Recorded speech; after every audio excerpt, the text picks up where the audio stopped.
Okay, hello, my name is Salma Hussain and I'm going to be talking about marriage in Pakistan. So one is going to talk about before the marriage. Now this is the norms and taboos. So some norms, it's really normal for women to change themselves before the rishta process. So the rishta process basically is just the wedding process. Some of these changes can be slimming themselves down, using Fair and Lovely, etc. as described by Malik in 2020. This is because in their study they found that a lot of Pakistani men really valued slim figures and fairer skin. It's also really common to marry a family member. This could be your first cousin or your second cousin, and caste is also taken into account. Many women feel they are consulted on who they are to marry, so this is pretty normal if you feel like you're just kind of consulted and not really involved. And then it's really normal for women's families to pay for the weddings or the dowry. Usually the bride's dad will pay for all days of the wedding, and we'll kind of go into that later. Some taboos. Love marriages are often frowned upon as they do not allow parental or familial input. So because Pakistan is a collectivist society where they want people to be really involved, love marriages kind of take that family aspect out. Love marriage could kind of be related to like what we just call a regular marriage in the States. And then women saying no to a match before meeting them is also taboo, and being with someone in a lower caste or darker than themselves is also taboo. How proposals are conducted. So a picture, biography, or family member shows their respective party the potential match that they have. The whole family discusses the potential match's family, their caste, their financial status, etc. Either party can freely reject on the basis of Islam, which is the main culture in Pakistan, but culturally it is often frowned upon to reject a match your parents know the family of or a match that your parents are bringing to your attention. Once the decision has been made from either family, they both move forward in the rishta process, and during this time, both families will meet, giving the couple a chance to talk to one another, but they are not usually allowed to be unsupervised. So this can be like an uncle coming and watching them and just making sure that they're not being intimate with one another before the wedding, or a cousin or an aunt or their mom or dad, just kind of watching them, making sure they're talking about good things and not anything that's lewd or crass or anything like that. Now onto the weddings. Now Pakistan has a lot of different wedding rituals.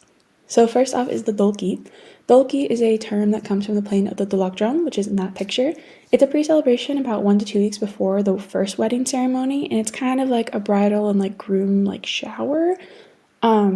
Just kind of a way for the families to get together and celebrate that they're both off the market and that this kind of engagement process has worked for both of them. Then is the first major celebration, which is the Mendi. The Mendi is more commonly referred to as henna. It's kind of on these pictures right here on the arms and the legs. It's a paste made from henna tree leaves, which stain skin for upwards of weeks at a time. The Mendi celebration is a day for the bride to celebrate with her side of the family, primarily her female relatives, and prepare for the wedding days ahead. So usually what happens is the bride will get henna all over her arms and then on her feet, and she's the only one that has like henna on her feet. So none of her bridal shower has any, but they'll get henna on their arms the same day as her. And sometimes brides will hide the name of their spouse in their henna for their spouse to find. The next celebration is the nikah. The nikah is a religious ceremony. It's kind of comparable to holding a wedding in a church and having like a priest bless your marriage. It translates to union of the sexes, and then vows and promises are made, as well as dowries are given by the husband's side. And Prophet Muhammad, peace be upon him, viewed the nikah and dowry as a symbol of respect toward the wife from the husband, and the most essential was the consent of the woman for marriage and consent to free consent. So, what this means is that during the nikah, what happens is sometimes there will be like a partition between the potential husband and potential wife, and the imam, who is the person with the white hat, they will basically ask the bride and the groom 3 times separately, essentially, are you sure you want to go through with this? Are you sure you want to go through with this? And this is to give specifically the wife a chance to say, I don't want to go through with this, because it's really common that a lot of women get forced into marriages. And so Prophet Muhammad, peace be upon him, he saw this as a way to allow women their own autonomy and their own way to get out of a marriage. So religiously it's okay, culturally it's still slightly frowned upon to essentially say no once you've gone this far in the process, but a lot of women will say no, and it is respected for the most part. And during this time you have to have witnesses present, so it's usually like 2 to 3 witnesses. Some of them have to be Muslim, just to bless the marriage essentially too.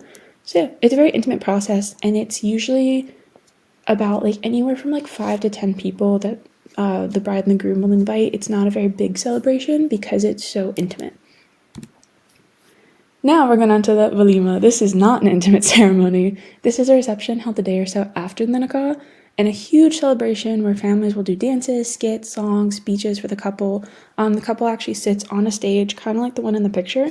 They are elevated above all of their guests, and the guests will come up one at a time, take pictures with the bride and the groom. They'll take money and like go over the head of the bride and the groom and bless them, and basically essentially say like, I want money and I want wealth for you and your bride or your husband. At the end of the ceremony, the couple walks hand in hand to their car with their family holding a Quran above their head, blessing their marriage.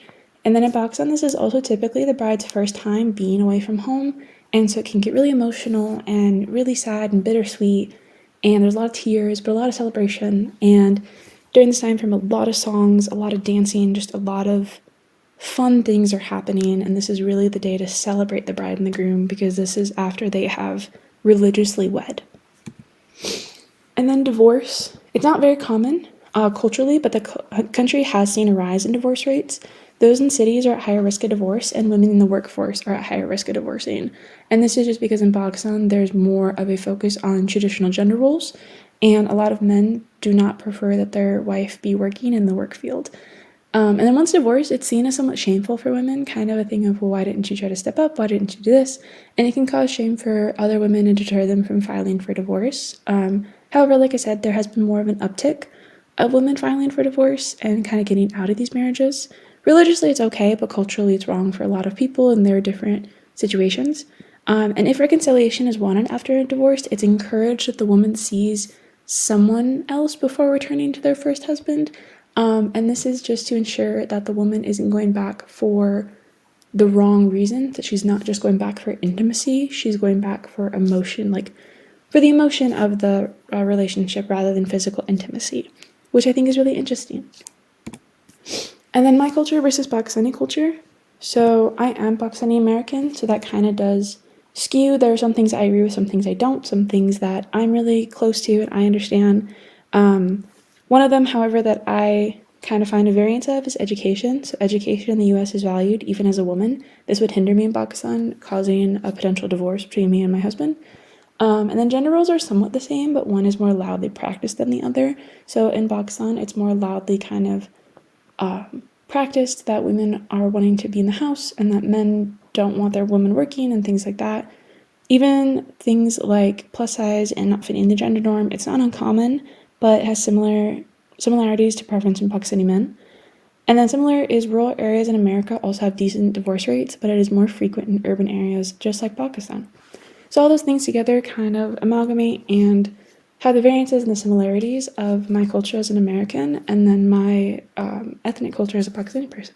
So yeah, thank you so much for listening. I hope you enjoyed. I hope you learned a lot. And then these are all of my references.